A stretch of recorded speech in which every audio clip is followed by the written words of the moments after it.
Ini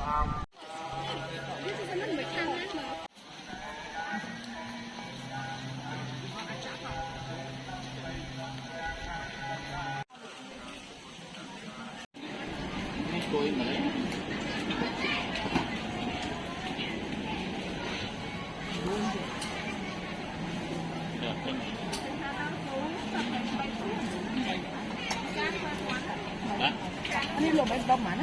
Bom apa? Ini kecil ni.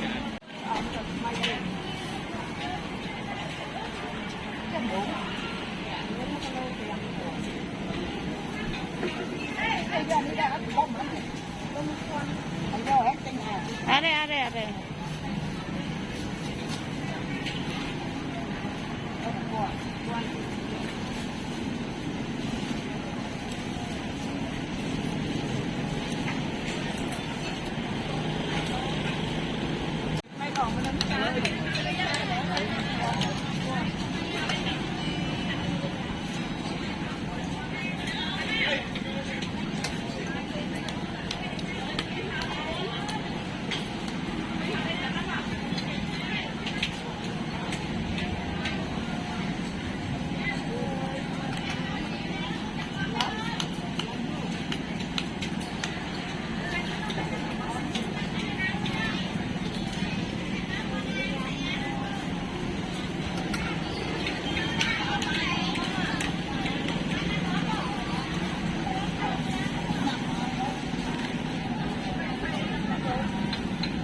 Làm một cái này, nó con luôn đâu, con luôn chơi nó phải sang này. Giờ này, nó còn, chơi nó còn mấy con lại, con thấy hai mùi, con nó còn có rìa, mày đâu hai nó còn mà.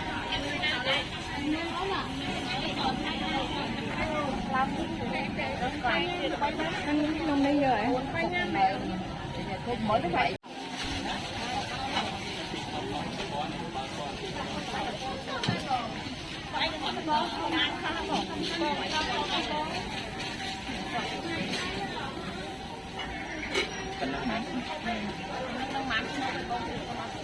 Một đạo roti đây có đậm chay. Đậm bờ chay. Hai mà đo. Tăng một cái đi. Tăng phai bẻ nó. Tăng thua hai đây mà nhiều sợ tăng thay đổi những cái hồi. Nó phá bay quá thèm cho bay cho nó mở nào. Ông chay vậy, nhiệt đâu mà. Gặp áp ban mà nóng mà.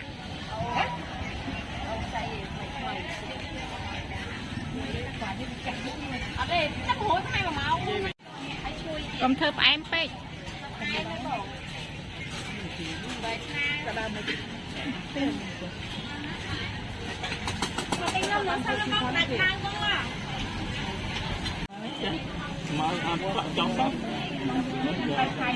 Giờ răng kháng.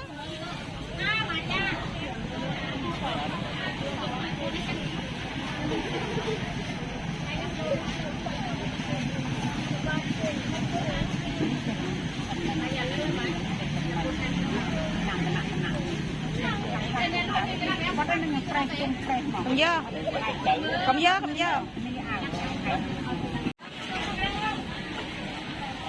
Bóc sang luôn mày. Chan mà mơn.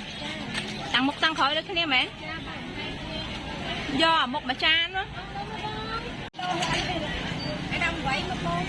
Mơn khẽ nó do pi chan. Do ạc hưởng mà chan, do thầm đa mà chan.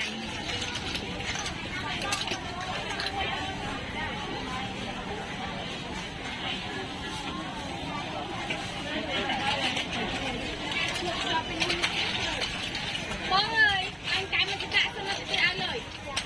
Đặt mày em nào. Ăn đây ba em. Ơn đâu mà ơn. Chưa đã thông này ao ấy nó ngang à thông.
คนแล้ว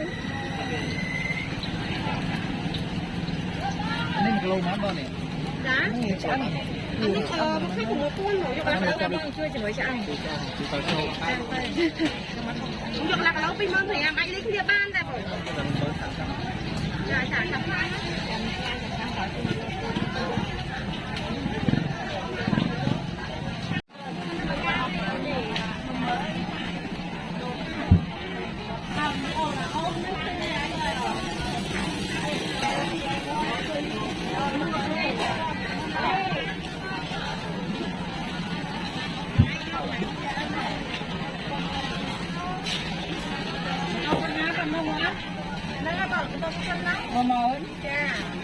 tôi xin đâu mày ai giờ con trăm mơn lôi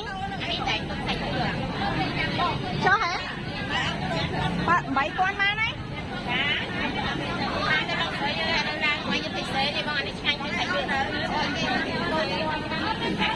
cho lôi mán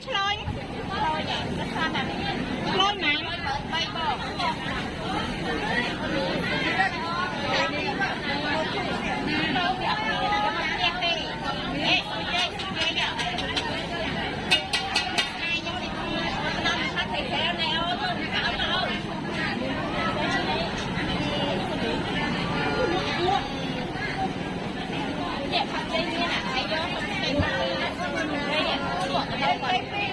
vậy em nói cho anh chơi mày nhớ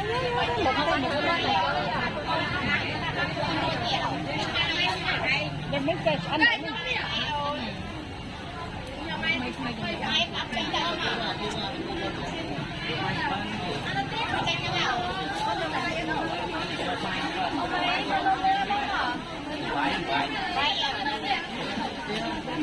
điệp đi khen gì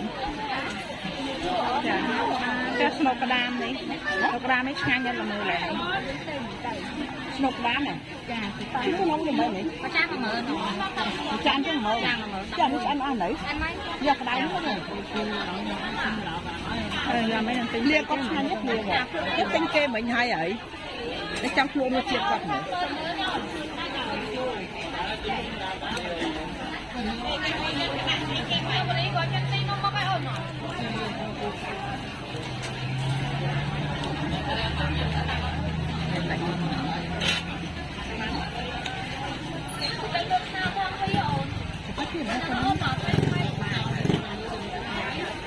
ơi cái đá này không ăn kia không mà đừng tên không à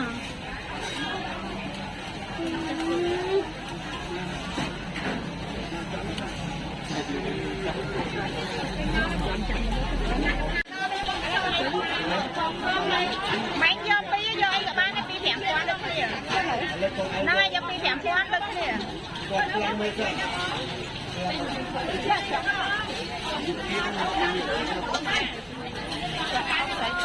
mẹ nhá đâm này nè tay cao luôn mày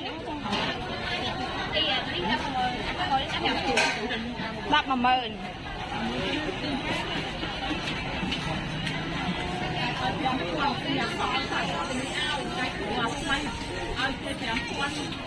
đập á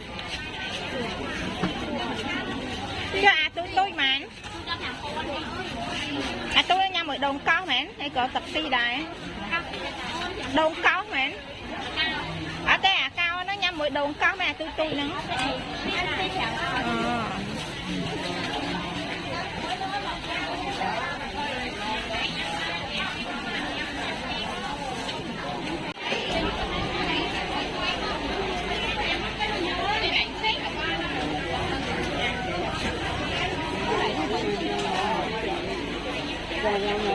Mẹ tôi khác của bán không?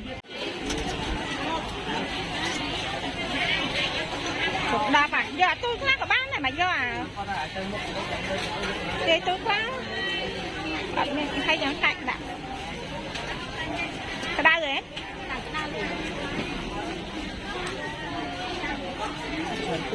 Giờ đã đọt đó. Trên cảnh cây xe bỏ thì từng từ. Mình là ngờ nó hay ôn.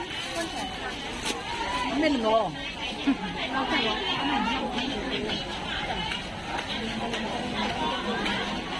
Con nhâm mình nó hết rồi anh. Đấy giờ con sợ trong đá nó chân. Đá nó chân đá bắn thì. Đấy.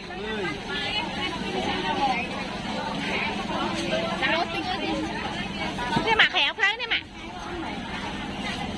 Bán gì? Nâng ấy, phải nó tình chặt cỏ nâng á. Con bắp cục ấy. Con bắp cục á. Tình chặt cỏ mà ăn cả lố. Phí rồi mà cả. Thằng mình tập fashion thôi.